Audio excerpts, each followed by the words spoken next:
Geico's motorcycle expertise gives me the coverage I need, like 24/7 claims. I'm on cloud 9. Disclaimer, clouds are wholly unable to support the weight of an adult human. What's happening? Furthermore, clouds are not numbered. Even if you procured a jetpack and searched, you'd find no cloud numbered 9. However, at that altitude, you'd likely befriend a flock of migrating snow geese. Geese? Who'd encourage you to leave your 24/7 Geico motorcycle claims insurance behind, as they would take you in and even share their dinner of crickets and clovers with you. Ew. Geico assumes no liability for any indigestion that may occur from a clover cricket dinner. Geico, expertise for your motorcycle. Stoveleg Media, igniting conversation.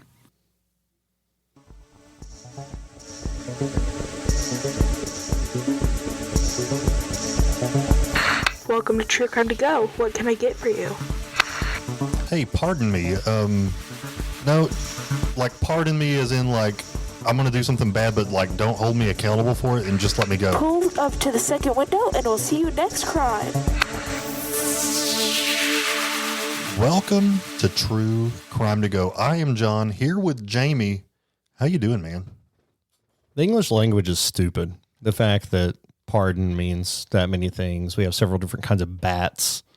That could be a whole bless their hearts episode. It should be. We need to clarify some things, but pardons are certainly on the tip of everyone's tongue, I believe, due to the presidential pardons recently. But here in Kentucky, we had a slew back in the day. Yeah, we did. And that all started, well, I guess the most recent slew of them was Governor Matt Bevin. And when he exited office to make way for the new governor, Andy Beshear, he pardoned a lot of people. Oprah style. I mean, he was a Republican governor, and even a lot of Republicans came out afterwards and said that was not okay. Yeah, it was very controversial for sure. So I assume we're going to talk about one of those today? We're going to highlight one of them because it was very controversial, so much so that the federal government had to get involved. So today we're going to be talking about Patrick Baker. He was a convicted felon whose case really gained significant attention due to his pardon by Matt Bevin. And we're going to go through the details of his case, but this was started back in 2014. On May 9th, 2014, Patrick and two accomplices broke into the home of a 29-year-old man named Donald Mills. Donald was a man who was living in Knox County, Kentucky, and he was at home with his pregnant wife and their children when the armed intruders forced their way into their home. Baker, who was dressed as a U.S. Marshal, was the ringleader of this whole operation and home invasion. The group's intent was robbery, as they believed that Mills had drugs and cash inside of the home. But during this crime, Baker ended up holding the family at gunpoint, ransacking the entire house, trying to look for more valuables, and he ultimately shot Mills in the chest, killing him in front of his family. So they left the scene and left Mills's wife and children completely traumatized. So he was finally arrested and charged with murder, first-degree robbery, tampering with evidence, and impersonating an officer. Because remember, he was dressed as, what was it? You said a U.S. Marshal? Yeah, that's not okay. A few years later, he was tried and convicted of reckless homicide. That was in 2017, and that was actually a lesser charge than murder. And he was also convicted of robbery, and he was sentenced to receive 19 years in prison. Yeah, in Kentucky, we don't have first-degree murder. We have capital murder, or we have a murder charge, and then it goes down to reckless homicide and manslaughter and those kinds of things. But let's go to December of 2019, just days before he left office. Governor Matt Bevin issued a full pardon for Baker, allowing him to walk completely free. And this was controversial for a few reasons. What are those, John? Well, number one, his family had deep political connections. Baker's family, right? Right. His brother and sister-in-law actually held a fundraiser for Matt Bevin in order to help with his re-election campaign in 2018, and they donated $21,500 to his campaign.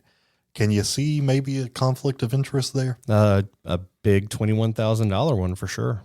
The pardon appeared very politically motivated. Critics accused Bevin of granting clemency based on donations rather than evidence.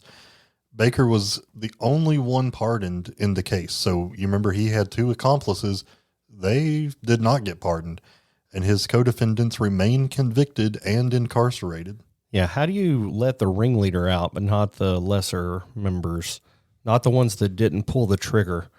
Bevin defended his decision, arguing that Baker's conviction was flawed legally with the process, and he provided nothing to support that claim, though. Now, this is when the feds got involved. He was pardoned for state crimes, but federal authorities stepped in to prosecute him for the same crime under federal law, which in America, we have this double jeopardy law. You can't be tried twice for the same things. Federal law and state law are different. So technically you can, but it's very rarely done. So in 2021, Baker was indicted on federal charges of murder during a drug trafficking crime. That is outstanding that it happened this way. I hate that it even had to, but I'm glad that they saw this and decided to act on it. So during this trial, prosecutors presented overwhelming evidence. This included eyewitness testimony from Mills's wife. Remember, she and her children were at home and witnessed this whole thing. There were also phone records that linked Baker to the crime and forensic evidence connecting him to the murder. In August of 2021, Baker was convicted of a federal murder charge and sentenced in 2022 to 42 years in federal prison, ensuring that he remained behind bars despite Bevin's pardon, and that's more than twice as long as his original sentence, which is fitting. Yeah, I mean, can you imagine being this guy thinking that you are out scot-free and thank you, Matt Bevin, and then now it's worse, double time. Yeah, no kidding. Bevin's pardon of Baker became one of the most criticized acts of his governorship, and man, there are a few others that I could point out. There are plenty to in contention, I'll say that. And I'm not being political, but like whatever side of the spectrum you fall on, if you did some of the things he did, I'm not going to agree with it. The controversy contributed to intense scrutiny over Bevin's pardons. Some of these involved violent offenders. Some of these involved people who had just been convicted like within a year of significant child molestation and rape. The FBI even launched an investigation into some of his clemency decisions, but there have not been any other charges filed and none filed against Bevin himself. I do think, and I was going to ask you this as we close up today, if you recklessly pardon someone despite evidence and you don't bring new evidence suggesting the old evidence is flawed in some way, shouldn't you be held accountable in some way? I think you should be held accountable for their future crimes, for sure. Yeah.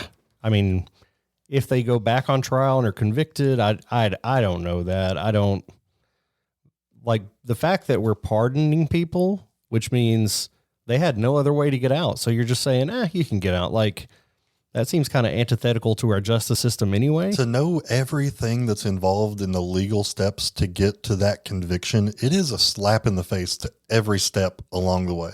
Not only the steps, but the victims and their families, those that were hurt in this process. It's so different from everything else in our system that I don't get it. Agreed. But we did dabble into or end up in the middle of a conversation about another one of Bevin's pardons on Wednesday in our interview with London Governor Mayor Randall Weddle. And that is did not expect for the conversation to take the turn that it did. And I'm excited to hear what you all have to think about that conversation. Yeah. So that ties into this in that way. Go check that out now. It's available on all your podcast feeds. But for now, this has been a crime story in 10 minutes or less. Would you like crime with that?